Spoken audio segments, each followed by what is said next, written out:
కూరగాయలకే రారాజు వంగ. ఆహా ఏమి రుచి అంటూ ఎంత ఇష్టంగా మనం రుచులను ఆస్వాదిస్తామో కీటకాలకు అంతే ఇష్టం. వంగకు ఎక్కువగా ఆశించేది కాయపుచ్చు పురుగు. ఈ పురుగు ఆశించని తోట ఉండదంటే అతిశయోక్తి కాదు.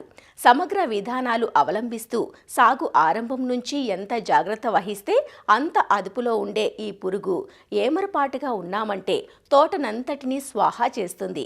కాబట్టి కేవలం రసాయన మందులపైన ఆధారపడటం కాకుండా వేప మందులు, లింగాకర్షక బుట్టలు ఇలా అన్ని రకాల సమగ్ర పద్ధతులను ఆచరిస్తూ ఈ పురుగును అరికట్టాలి. అంతేకాదు వంగలో రసం పీల్చు పురుగులు, శిలీంధ్రపు తెగుళ్లను ఎప్పటికప్పుడు గమనించుకుంటూ సస్యరక్షణ చర్యలు చేపట్టాలంటూ వివరాలు తెలియజేస్తున్నారు ఆచార్య ఎన్జీ రంగా వ్యవసాయ విశ్వవిద్యాలయం, నైరా వ్యవసాయ కళాశాల విస్తరణ విభాగం అధ్యాపకులు డాక్టర్ చిన్నమనాయుడు. మరి కూరగాయల పంటల్లో వంగ ఒక ప్రధాన పంటగా చెప్పుకోవాలి. ఇంచుమించు చాలా జిల్లాల్లో కానీ అన్ని దగ్గరలో కూడా రైతులు ఎక్కడైతే నీటి వస్తున్న దగ్గర ప్రతి దగ్గర కూడా కూరగాయలు వేశారంటే అక్కడ వంగ పంట తప్పనిసరిగా ఉంటుంది. కాకపోతే ఇందులో నాణ్యమైన దిగుబడులు రావాలి, మంచి నికరాదాయం రావాలంటే సస్యరక్షణ కూడా ఒక ప్రధానమైన అంశంగా మరి చెప్పుకోవాలి. అయితే ఇందులో ఉన్నటువంటి ఒక ప్రధానమైన సమస్య సరిగ్గా రైతులు యాజమాన్యం చేయకపోవడం వల్ల ఎక్కువ నష్టం కలుగజేస్తుంది. అదే మనం ఏంటంటే కాండం మరియు కాయ తొలిచి పురుగు. ఈ కాండము కాయ తొలిచి పురుగు లక్షణాలు చూస్తే కనుక నాటిన 30 రోజుల నుంచి కాయలు కోస్తున్న చివరి వరకు కూడా ఈ పురుగు ఆశించి నష్టాన్ని కలుగజేస్తుంది. ఇది మొదట ఏంటంటే కాండంలోకి ఈ గొంగల పురుగు ఏదైతే ప్రవేశించి ముందు కాండానికి నష్టం కలుగజేసి మీరు చూస్తే కనుక కొమ్మలు వడలిపోయినట్టు వేలాడినట్టు కనిపిస్తాయి. ఆకులు పైన ఉన్నటువంటి చిగురు ఆకులు వేలాడినట్టు కనిపిస్తాయి.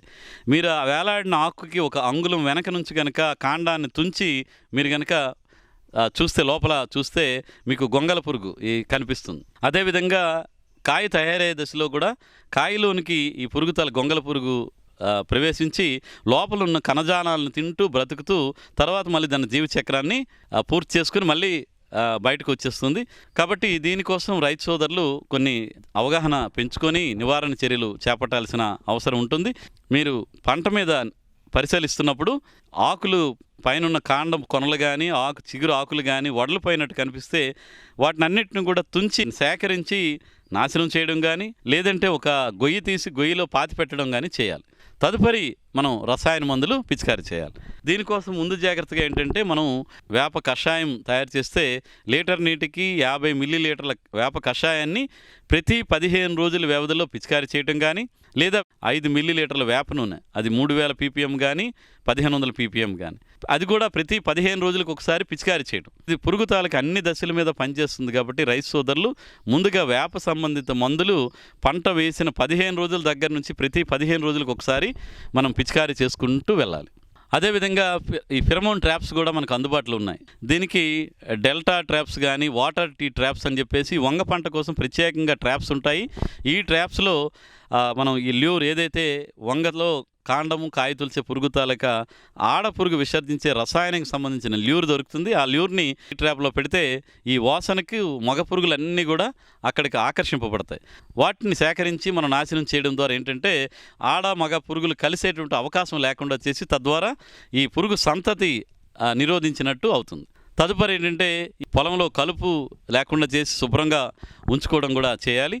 తదుపరి మనం కొమ్మలు కత్తిరించుకొని వాటినన్నింటినీ కూడా నాశనం చేయడం కానీ పాతిన తరువాత మాత్రమే మనం ఈ రసాయన మందులు పిచికారీ చేసుకోవాలి. ఫ్లూ బెండమైడ్ అయినటువంటి మందు అయితే కనుక 0.3 ml 1 లీటర్ నీటికి కలిపి పిచికారీ చేసుకోవడం కానీ అదేవిధంగా క్వినాల్ ఫాస్ అయితే కనుక 2 మిల్లీలీటర్లు 1 లీటర్ నీటికి చొప్పున కలిపి పిచికారీ చేసుకోవచ్చు.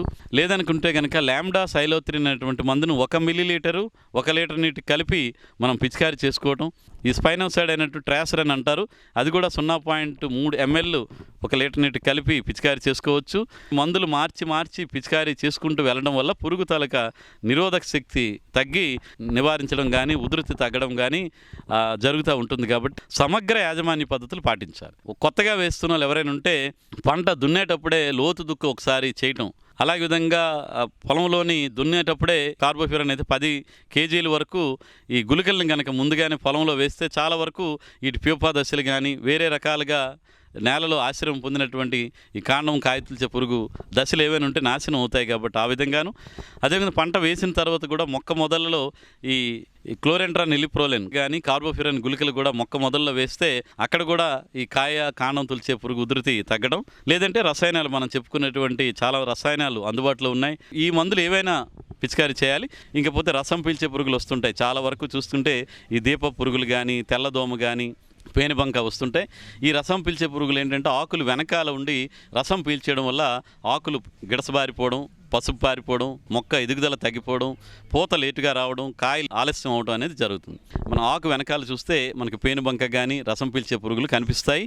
వీటి నివారణ కోసం మనం ఏంటంటే పేనుబంక ఎక్కువగా ఉంటే ఈ డైమిథియేట్ అనేటువంటి మందు 2 మిల్లీలీటర్లు 1 లీటర్ నీటి చొప్పున కలిపి పిచికారీ చేసుకోవడం.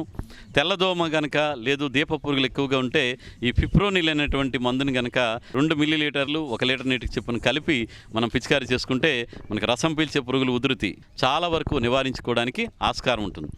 తెగుళ్ళు విషయానికి కనుక వస్తే ఈ శిలీంధ్ర వడలు తెగులు అంటాము, బాక్టీరియా వడలు తెగులు.